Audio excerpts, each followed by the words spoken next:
Welcome to another episode on the Lead2Xceed platform with me, Baye. Today, I'd like to chat with you about something that's very special to my heart, and it's about the heart and mind balance in corporate leadership. Growing up as a leader, I was met with many stereotypes of what a leader is supposed to look and feel like. A leader is not supposed to show emotion. A leader cannot go wrong. Work is about the goals of the organization, and emotion should be left at the door before we enter the office. When people show emotion, they are only looking for attention and should be ignored. Indeed, people actually go as far as saying there can be no real friends at work because work is about work. The real question for me, though, is where is the heart in the work environment? Now, I'd like to tell you a story that I think for me got me thinking about this entire mind and heart balance. When I was preparing for my wedding, and I was very young in my corporate journey at the time, I got a call one day from our CEO's office, and I was at home on leave preparing for my wedding the week of my wedding. And he said the CEO wanted to speak to me. I thought, oh my God, the whole world is coming down, because when you get a call from the CEO's office, the first thing that comes to mind is, oh my God, what did I do? But when the CEO finally came on the line, he said to me, Henry, I really wanted to be at your wedding. Thanks for the invitation. But unfortunately, I cannot be there on Saturday because we're having this road show, which is outside of the city. And so I cannot join you. I'm just calling to wish you well and wish you so well on your marriage journey. For a moment, I thought, what just happened?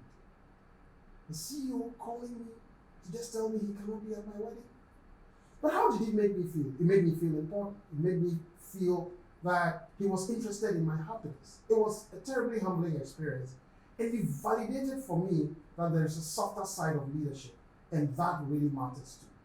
But it got me actually thinking about the positive impact that leaders can make in the lives of the people who work for them. So I have sought since then to find a place of heart in the workplace, and I agreed a few fundamental facts about the heart in the workplace.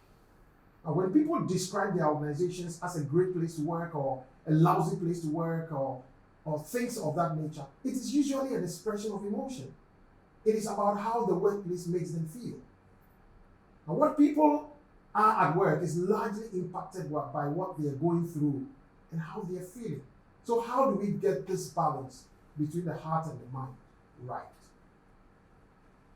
Number one, I think it's important to build an organization culture that defines very clearly what really do you want the organization to feel like. Do you want it to feel like an enslaving environment or a liberating environment? Do you want it to feel like a human environment or a mechanical environment? Do you want it to be an uplifting place or a depressing one? And do you want the environment where people feel useful or they feel used? This does not happen by luck or chance. It is a deliberate decision backed by deliberate action to build a certain kind of environment. Number two, as a leader, you must take genuine interest in how people feel.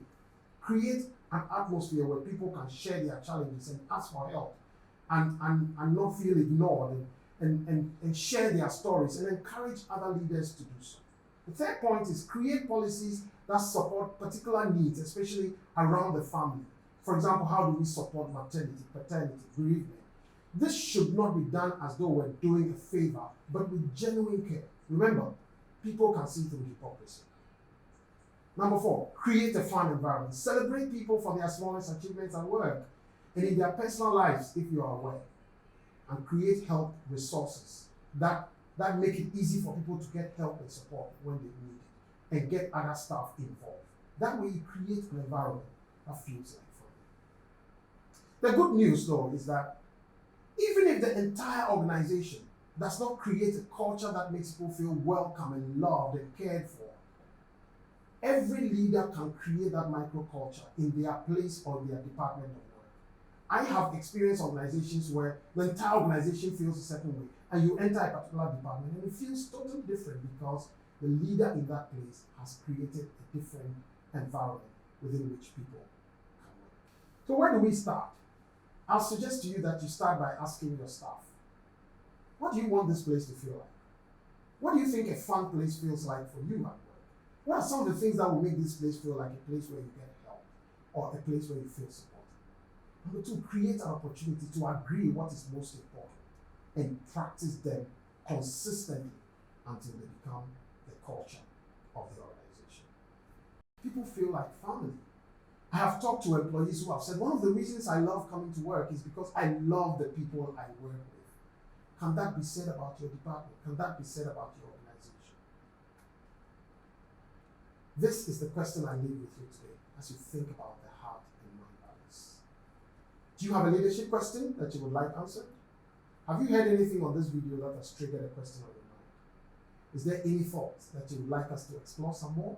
If you answered yes to any of these questions, then shoot the question or a suggestion via this channel or email on your screen. And don't forget to like, comment, share, and subscribe to this channel. As always, this is me, Henry Baye, on the Lead2Xceed channel.